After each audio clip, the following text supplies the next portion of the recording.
நபிகள் நாயகம் ஸல்லல்லாஹு அலைஹி வஸல்லம் அவர்கள் மாத்திரம்தான் ஒரு மாபெரும் மார்க்கத்தை இந்த உலகுக்கு வழிகாட்டியாக தந்தது மாத்திரமல்லாமல் அதை ஏற்றுக்கொண்டவர்கள் அத்தனை பேரையும் தன்னுடைய தோழர்கள் என்கிற வார்த்தையை கொண்டு அழைத்த காட்சியை நாம் பார்க்க முடியும். காலில் காயம் வந்தா உடம்பு முழுக்க வலிக்கிறது, கண்ணுல காயம் வந்தா உடம்பு முழுக்க வலிக்கிறது.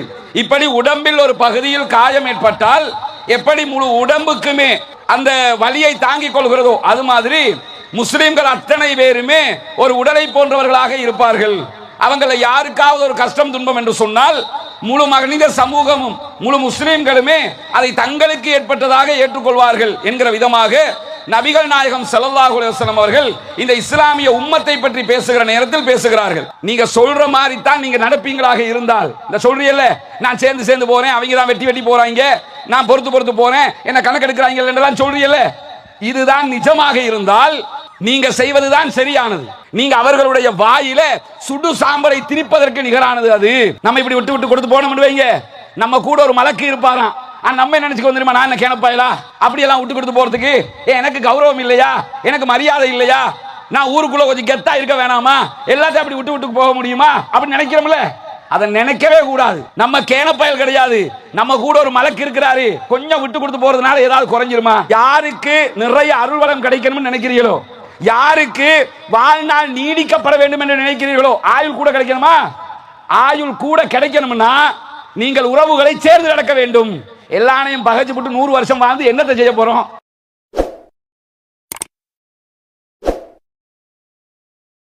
அஸ்ஸலாமு அலைக்கும் வரஹ்மத்துல்லாஹி வபரகாத்துஹு. அல்ஹம்துலில்லாஹ் நஹ்மதுஹு வ நஸ்தஈனுஹு வ நஸ்தக்ஃபிருஹு வ நஊது பில்லாஹி மின் ஷுரூரி அன்ஃபுஸினா வ ஸய்யிஆத்தி அமாலினா மை யஹ்திஹில்லாஹு ஃபலா முதில்ல லஹு வ மை யுத்லில் ஃபலா ஹாதிய லஹு. அஷ்ஹது அல்லா இலாஹ இல்லல்லாஹ் வ அஷ்ஹது அன்ன முஹம்மதன் அப்துஹு வ ரசூலுஹு அம்மா பஅத். எல்லா புகழும் புகழ்ச்சியும் அல்லாஹ் ஒருவனுக்கே உண்டாகட்டுமாக.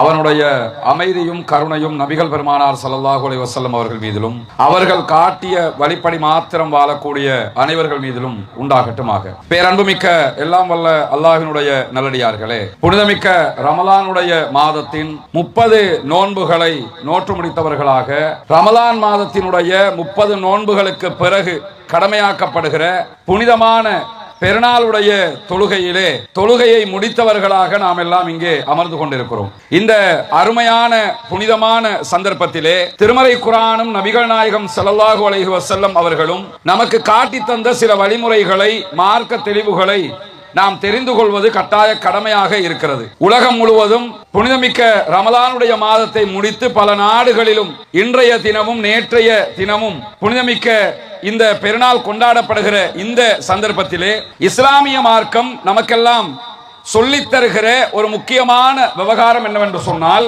இஸ்லாத்தை ஏற்றுக்கொண்ட அத்தனை பேரும் யாரெல்லாம் இஸ்லாமியர்களாக முஸ்லிம்களாக இருக்கிறார்களோ அவர்கள் அத்தனை பேரையும் இஸ்லாம் சகோதரர்கள் என்கிற ஒரு அற்புதமான வார்த்தையை கொண்டு அழைக்கிறது. நபிகள் நாயகம் ஸல்லல்லாஹு அலைஹி வஸல்லம் அவர்களை நாம் எடுத்துக்கொண்டால் உலகத்திலே பல மார்க்கங்களையும் கொள்கைகளையும் சித்தாந்தங்களையும் சொல்லக்கூடிய பல பேரையும் இந்த உலகம் கண்டிருக்கிறது. இப்படி ஒரு மார்க்க கொள்கையை சொல்லக்கூடிய ஒருவர், மார்க்க கொள்கையை பிரச்சாரம் செய்யக்கூடிய ஒருவர், அவரை ஏற்றுக்கொள்ளக்கூடியவர்களை சீடர்கள், அவர் குருவாக இருப்பாரு, அவரை ஏற்றுக்கொண்டவர்களை சீடர்களாக பக்த கோடிகளாக வைத்துக் கொண்டிருப்பதை நீங்கள் பார்க்க முடியும்.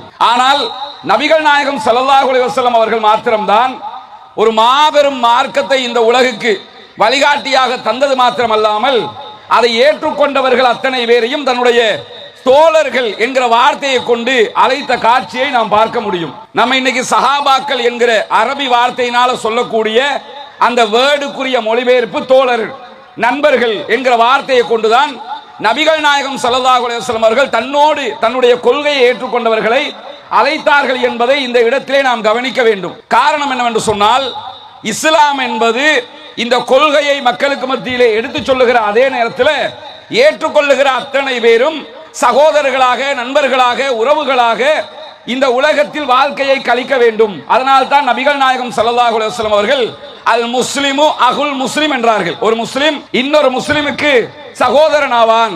இன்னொரு சந்தர்ப்பத்திலே அல்லாஹ்வுடைய தூதர் ஸல்லல்லாஹு அலைஹி வஸல்லம் அவர்கள் இஸ்லாமியர்களை பற்றி, மூமின்களை பற்றி பேசுகிற போது மூமின்கள் அத்தனை பேருமே ஒரு உடலை போன்றவர்கள்.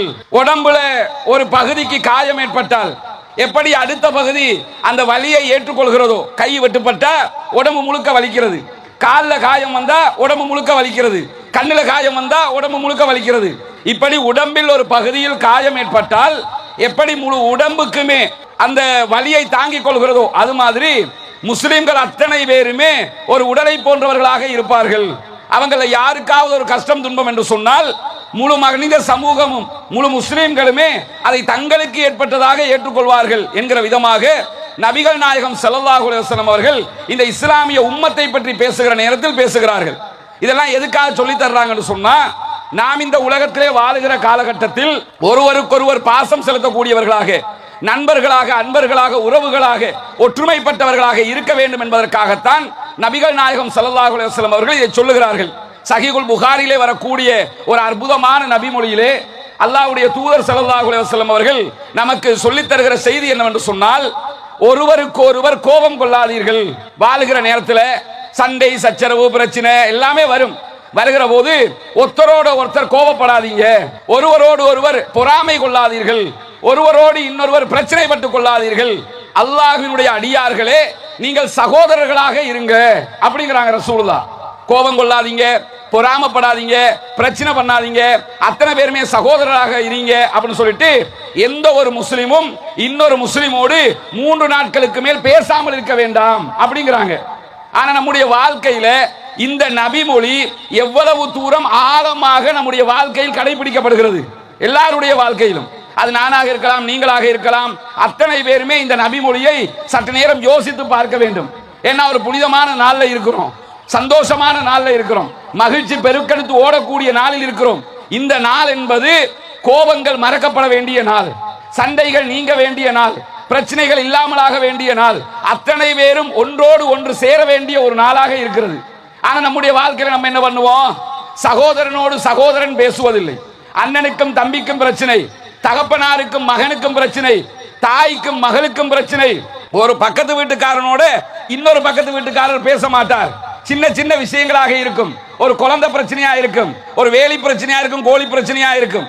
இந்த பிரச்சனைகளை வச்சுக்கிட்டு வருஷக்கணக்காக முகத்துல கூட முழிக்க மாட்டேன், சாகிற வரைக்கும் பேச மாட்டேன், மவுத்துல தான் முழிப்பேன், இப்படியெல்லாம் பேசக்கூடியவர்களை சர்வசாதாரணமாக பார்க்க முடியும். ரசூலுல்லாஹி ஸல்லல்லாஹு அலைஹி வஸல்லம் அவர்கள் சொல்கிறார்கள், ஒரு முஸ்லிமோடு இன்னொரு முஸ்லிம் 3 நாட்களுக்கு மேல பேசாம, எவ்வளவு பிரச்சனை வந்தாலும் உன கோபத்தை ஒரு 3 நாளோட கட்டுப்படுத்திக்க, அதுக்கு மேல கோபத்தை காட்ட போயிடாத.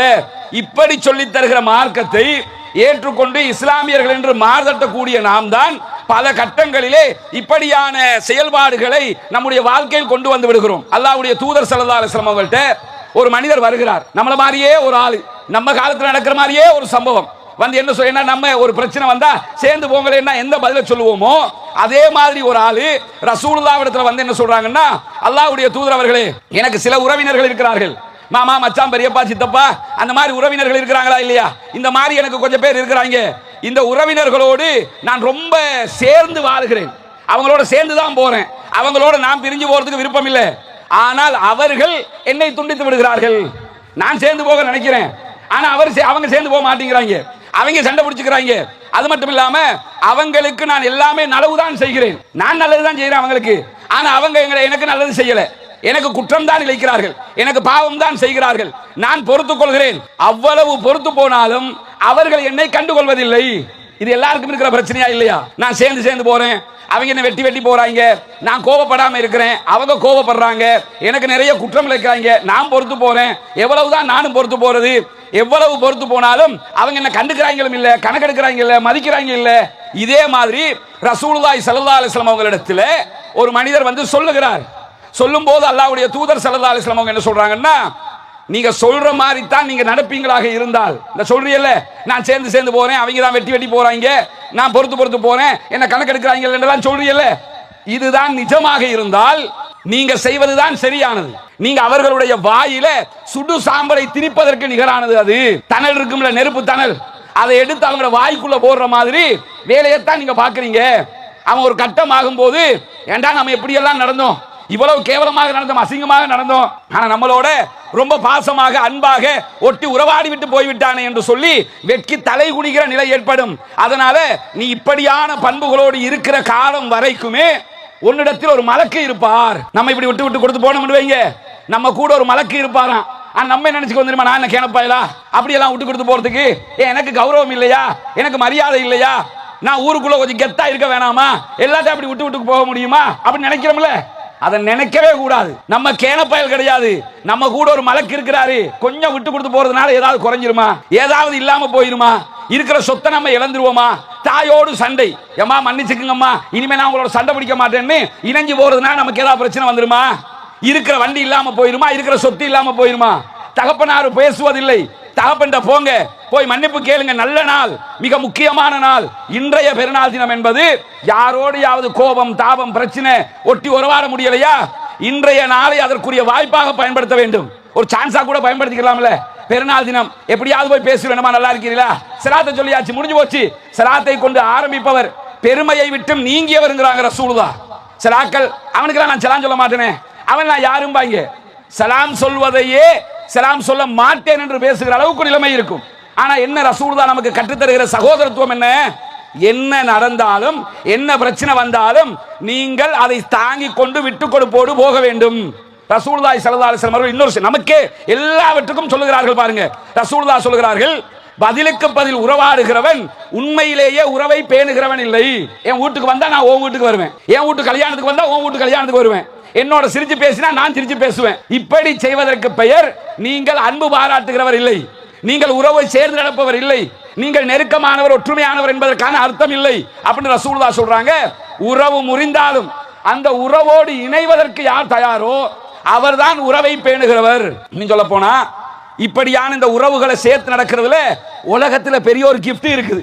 அல்லாஹ்வுடைய தூதர் ஸல்லல்லாஹு அலைஹி வஸல்லம் சொல்லக்கூடிய செய்தி சஹீஹுல் புகாரியில பதிவு செய்யப்பட்டிருக்கிறது. யார் தன்னுடைய வாழ்க்கையில ரிஸ்க் அதிகமா கிடைக்கணும்னு நினைக்கிறாரோ, எல்லாருக்கும் தேவைதானே, நிறைய சம்பாதிக்கணும், வாகனம் வேணும், வீடு வேணும், வாசல் வேணும், அது வேணும், இது வேணும், யாருக்கு வேணாம் இருக்கு? உலகத்துல ஆசைப்படாதவங்க யாராவது இருக்கிறானா? அப்படி யாரும் கிடையாதுல்ல. அதனால அல்லாஹ்வுடைய தூதர் சொல்கிறார்கள், ஆதமுடைய மகனுக்கு வீட்டுக்கு முன்னாடி ஒரு 2 ஆறு ஓடிக்கிட்டு இருந்தா கூட இன்னொன்று கிடைக்காதான்னு யோசிச்சுக்கிட்டு இருப்பான். வீட்டுக்கு முன்னாடி 2 ஆறு தங்கத்துல ஓடும், 2 குளம் கிடையாது, 2 டேம் கிடையாது. ரசூலுல்லாஹ் அதெல்லாம் சொல்லல, ஓடிக்கொண்டிருக்கக்கூடிய ஆறை சொல்கிறார்கள், ரிவரை சொல்றாங்க. அப்படி ஓடிக்கிட்டு இருக்குது, ஓடிக்கொண்டிருக்கிறது திரும்ப திரும்ப புதுசு புதுசா வரும்ல, புதுசு புதுசா வருகிற 2 இருக்குது, ஆனா இன்னொன்று கிடைக்காதான்னு நினைப்பானா. அதான் மனித இயல்பு, ஆசை விட்டு போகாதுல்ல. இப்படி நம்ம எல்லாருமே பொருளை தேடக்கூடியவராக, சம்பாதிக்கணும், உழைக்கணும், நிறைய ரிஸ்க் கிடைக்கணும் நினைக்கிறோம்ல. இப்படி யாரெல்லாம் தங்களுடைய வாழ்நாளில் ரிஸ்க் கிடைக்க வேண்டும், தங்களுக்கு அருள் பாக்கியம் கிடைக்க வேண்டும் என்று ஆசைப்படுகிறாரோ, இது ஒரு ஆசை. இரண்டாவது ஆசை என்ன தெரியுமா? மனிதனுக்கு 2 ஆசை இருக்கு. ஒன்னு நிறைய சம்பாதிக்கணும், நிறைய பொருள் சேர்க்கணும், இது ஒரு ஆசை, நிறைய பரக்கத்து கிடைக்கணும்ங்கிறது. அதை விட பெரிய ஆசை என்ன தெரியுமா? இதெல்லாம் சம்பாதிச்சாச்சு, அடுத்து என்ன? சம்பாதிச்சா எல்லாரும் ஒரு 60 வருஷம் வாழ்றான்னா நான் ஒரு 100 வருஷம் வாழ்ந்துக்கிறேன், நான் ஒரு 150 வருஷம் வாழ கிடைச்சா, ஒரு 200 வருஷம் வாழ கிடைச்சா எப்படி இருக்கும்?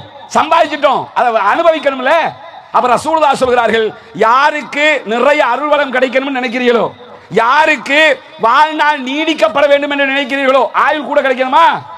ஆயுள் கூட கிடைக்கணும்னா நீங்கள் உறவுகளை சேர்ந்து நடக்க வேண்டும். எல்லாரையும் பகைச்சு போட்டு 100 வருஷம் வாழ்ந்து என்னத்தை செய்ய போறோம்? மாமாவோட பேசுறது இல்ல, மருமகனோட பேசுறது இல்ல, பெரியப்பாவோட பேசுறது இல்ல, சித்தப்பாவோட சண்டை, மனைவியோட பிரச்சனை, குடும்பத்தோட பிரச்சனை. இந்த ஆளுக்கு 100 வருஷம் வாழ்ந்தா என்ன, 150 வருஷம் வாழ்ந்தா என்ன, ஏதாவது பலன் இருக்குமா? அதனாலதான் ரசூலுல்லாஹ் சொல்றாங்க, நீண்ட காலம் வாழணும்னு நினைக்கிறீங்களா, உங்களுக்கு நீண்ட ஆயுள் கிடைக்கணும்னு நினைக்கிறீங்களா, நிறைய சொத்து செல்வம் கிடைக்கணும்னு நினைக்கிறீங்களா, குடும்பத்தோட சேர்ந்து நடங்க, உறவுகளோட சேர்ந்து நடங்க, ஒட்டி நடங்க. எனவே இப்படியான பெருநாள் போன்ற சந்தர்ப்பங்கள் என்பது எல்லோருமே மகிழ்ச்சியாக இருக்கிற நேரம், அனைவரும் ஒற்றுமையாக இருக்கிற நேரம். இந்த நேரத்தை பயன்படுத்தி கொண்டு நாம் யாரோடெல்லாம் பகையாளிகளாக இருக்கிறீர்களோ, உம்மாவோட பகையா உடனே போன் போட்டு பேசுங்க, நேர்ல போய் பேசுங்க, அக்கா தங்கச்சியோட பிரச்சனையா உடனே போய் பேசுங்க.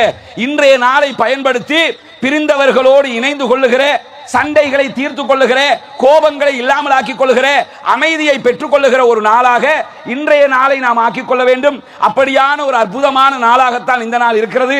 நமக்கு கிடைத்திருக்கக்கூடிய புனிதமிக்க இஸ்லாமிய மார்க்கம் அப்படியான ஒரு அற்புதமான மார்க்கமாக இருக்கிறது. எனவே இந்த வாய்ப்பை பயன்படுத்தி கொண்டு உறவுகளை சேர்ந்து நடக்கிற உன்னதமான மக்களாக இந்த உலகத்தில் வாழ்ந்து நாளை மறுமையிலும் வெற்றி பெறுவோமாக.